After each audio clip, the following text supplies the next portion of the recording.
have a look in the description box down below and you will find all the details on how to get this free pattern. This is the template, so we're going to go ahead and we are going to cut this out, and you're going to follow the dotted line.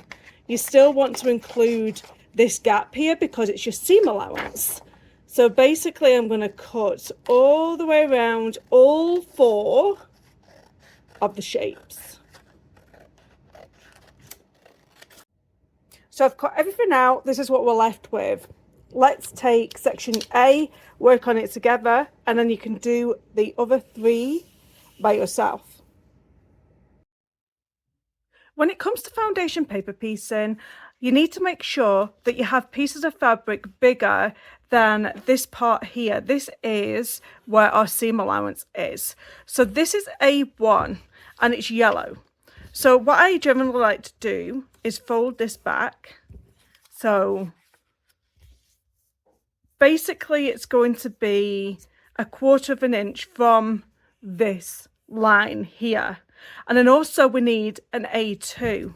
So one thing to bear in mind when you're doing the first strip, this one has to be facing up. And then when you get your other piece of fabric, it needs to be facing down. So I'm just going to do this. And then we're going to go over to the sewing machine and I'm going to tell you what the settings are. So this is my sewing machine. It's a Babylock Soprano. I'm not paid nor sponsored to create this video.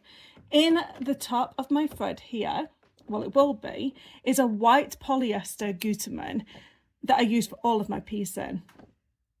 We are going to change this to a stitch number 3, which is just a general straight stitch. And then I am going to take the stitch length down to a 1.6 because we want it to be fairly close together because it's just a small piece that we're sewing. Then I'm going to change this foot to a regular foot. The sewing needle needs to be a 9014 sewing needle. I generally use a Microtex one, and in the bobbin is just some bobbin thread. So that yellow fabric is right sides up, the white fabric is right sides down, and then we sew along this line here. So I'm going to line it up and I am going to stitch all the way down. I do like to reverse and go forward.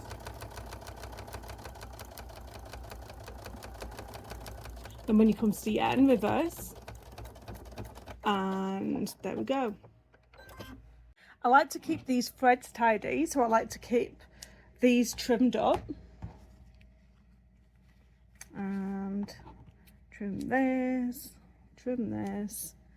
and then you can go ahead and flip back that white fabric.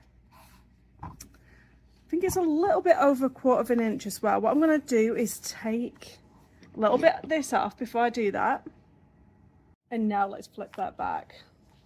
It's a bit better.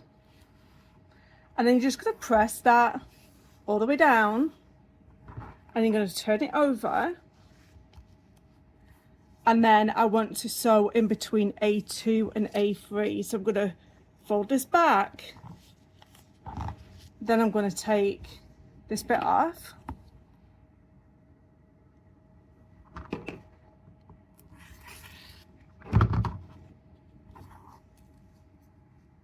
and I can also take a little bit of this off because I am going to use the excess of this at the top there.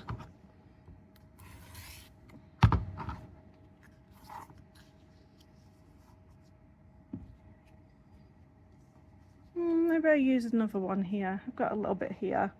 So what I'm going to do here is use this piece, and all you need to make sure is that your fabric is going to cover this whole triangle here. Take it over to your sewing machine and stitch into place. Once that is done, you can flip that up and press it down and then turn it over. And now what you can do is the magic part. I love this part. We're just going to cut away all of the excess of fabric here. Don't cut the paper away because that's your seam allowance. Just cut the paper away, the fabric away. Don't cut the paper, and I'm telling you, don't cut the paper.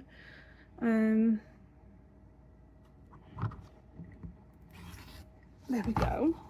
And then I generally, with my scissors, will cut this section here. This is your first unit. You're going to go ahead and do the other 3. So we now have our 4 sections. Now we are going to take the piece of paper out because we actually don't need that anymore.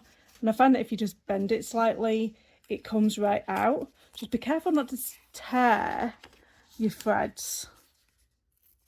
You shouldn't have to pull anything. It should just tear straight out. Okay, so the way we're going to sew this together is that these 2 are going to get sewn together, and then these 2 are going to get sewn together, and they're going to get sewn together at this side here. So we're going to put this right sides together, and you're going to nestle it in them seams. So make sure the seams are matching. It's going to be important. When you sew this, it's going to be sewn at 1/4 of an inch. Okay, so let's get our next block, which is these 2. And we're going to put them right sides together. And we're going to make sure that the seams are correctly in place. And once they are, you're going to go ahead and sew that down 1/4 of an inch. I recommend that we take these 2 pieces now over to the iron and press. Now you have these 2 sections, and once again you're going to put these right sides together, and you're going to make sure that your seams are correct because they're going to show up if they're not right. Now you can open up and it looks so pretty. Okay, so let's press this. I always like to add on the left and the right border first. Now go ahead and open these up and give them a press. And then you go ahead and do the top and the bottom border. The next thing you're going to do is you're going to have your backing fabric. If there's a print on it, it's going to be right sides down on the table. And you have your batting, and then you have your little baby quilt top, and put that on top. What I generally like to do now is do some decorative stitches, holding them all together.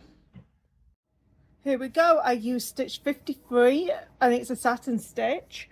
And then I use stitch 6 and 4 on the decorative stitch 1. I am going to cut away all this fabric, like the leftover here of the batting and the backing. Here we go. So we're going to do the binding next, and when we do binding on something this size, I would highly recommend that you don't do anything wider than a 2-inch wide binding. You take your binding strip, you're going to fold it in half and press. Now, I like to just start here, and you're going to go down here. So you're going to leave this all open. Now you're going to pull that fabric up so it creates this, and you're going to push it back down, and then you're going to sew all the way down. Do that again. You're going to pull this up, flip it back down, and then sew all the way down. Again, pull this up, flip it back down, and sew all the way down. And on this last corner, you're going to flip it up, fold it back down, and you're only going to sew right up to this little border here. You're going to cut this just over halfway. I like to use this. I'll put it in the description box down below.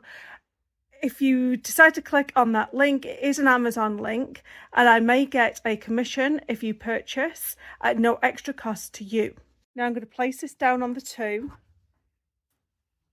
and I'm going to fold the fabric back.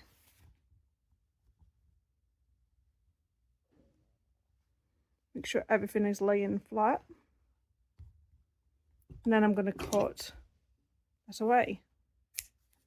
Now the one on top, you're going to have going up and down. The one on the bottom is going to go from left to right. And you're going to meet them both right sides together. Now at this point, it's best that you just do a clip, a wonder clip.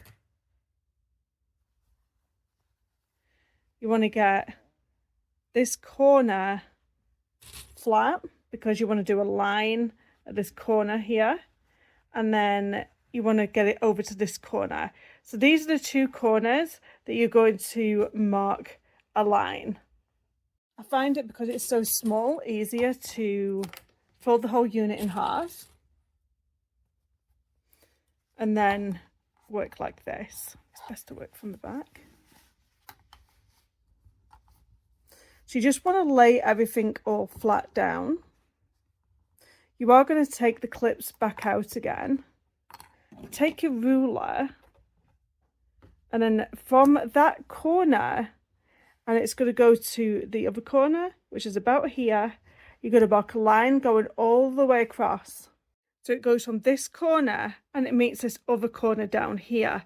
So we'll grip that back together because it's going to get out of place on me. And I'm going to stitch that line. Then you can cut the excess off, unclip, and it's going to lay you perfectly flat. It's the best tool ever. Now you're going to sew all the way across. If you have all these bits of thread everywhere, just cut them off because they'll get in the way when you are doing your hand stitching. Now you're going to fold this binding back and put some clips in. Do that all the way around. Now go ahead and hand stitch your binding. This is what the finished piece looks like. I think it looks really cool. Don't forget to subscribe to the channel so you don't miss the next one. Bye bye.